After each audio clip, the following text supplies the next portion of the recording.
Hey guys, so today I've got with me the Sony a7rii Mark II. This is the much anticipated follow-up to the Sony a7R, and it's also the latest addition into Sony's line of mirrorless cameras. It's got some really awesome new features, so today let's take a look at the brand new Sony a7rii Mark II.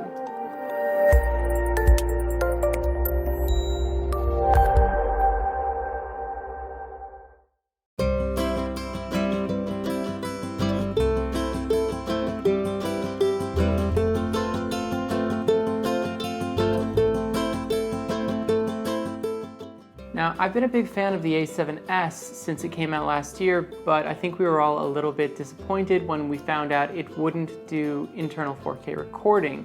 You can record 4K onto the a7S, but only using an external recorder, and in fact, that's how I'm filming this right now. The a7R Mark II does record 4K internally, specifically to the XAVCS codec, so I think that makes it one of two cameras of this size to be able to record 4K internally, the other one being the Panasonic GH4. Now with internal 4K recording, one big issue you're going to have is heat, and I was able to get this camera to overheat during my tests on one occasion. Just so you know, when it does overheat, it'll give you a message on the screen saying the heat has gotten too high, and it'll save everything you've done and it will shut off. However, I didn't experience this during any of my normal shooting, and honestly, I don't anticipate it being a problem day to day.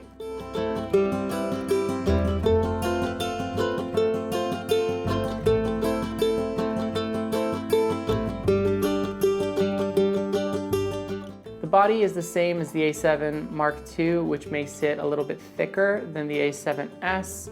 I actually like this. I think the thicker grip feels more professional, and it just feels like a good solid camera, but it is a little bigger. It also has a lock now on the settings wheel so that your settings can't get knocked out of place.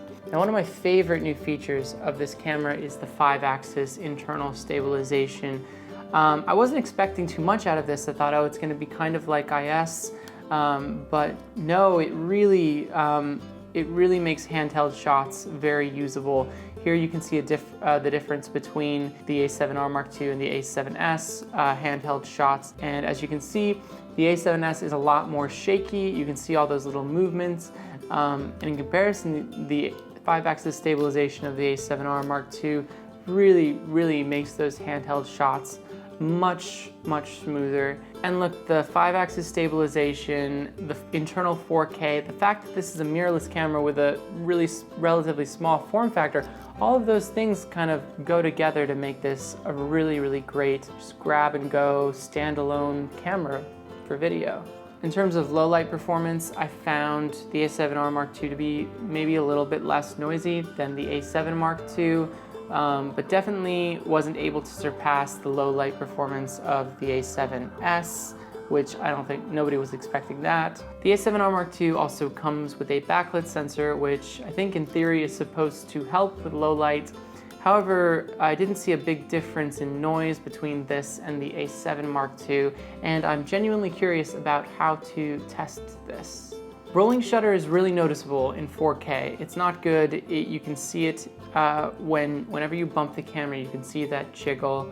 However, if you shoot to HD mode, it is really greatly reduced, which makes sense, I guess, because rolling shutter is really caused because the camera reads the image line by line. Obviously, 4K has longer images, so rolling shutter would be worse in 4K. It's a bit of a shame, but it's good that you have the option to switch to HD if you're shooting a situation where rolling shutter could really be a problem.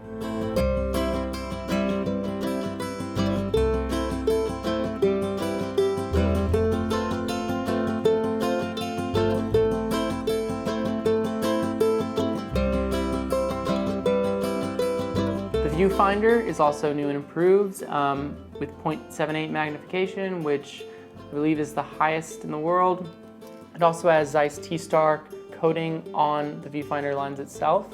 So it's a great EVF, still has drawbacks that EVFs have, like it's laggy in low light, but also with plenty of advantages as well. And it's awesome that with all of the other amazing updates to this camera, they managed to update the viewfinder as well.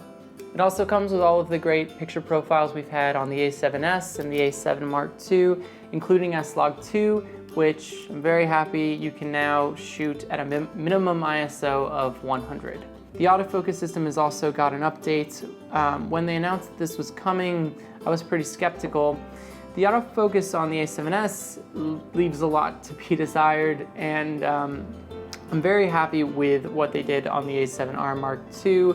I've been using the autofocus a ton, and it's super convenient, especially when you've got to shoot like setup like mine, where you're one person using a few different cameras, and you really want a good autofocus.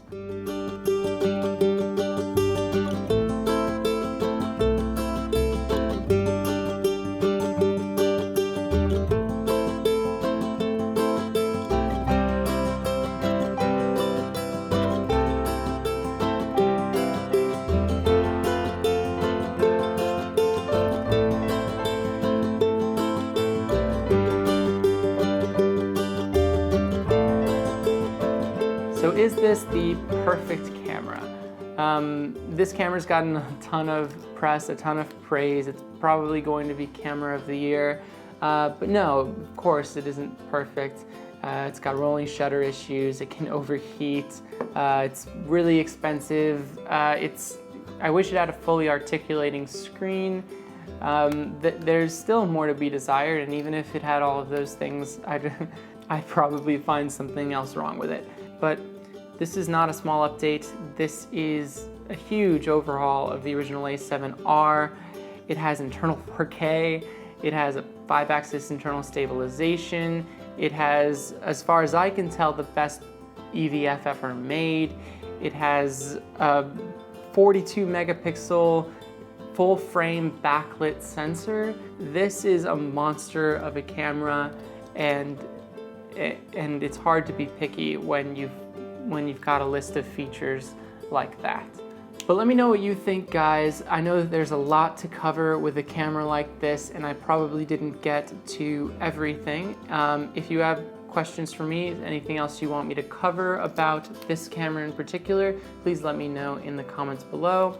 If you're new to this channel, please consider subscribing, and I'll keep you up to date with all sorts of new fun stuff. Thanks again, guys, and I'll see you next time.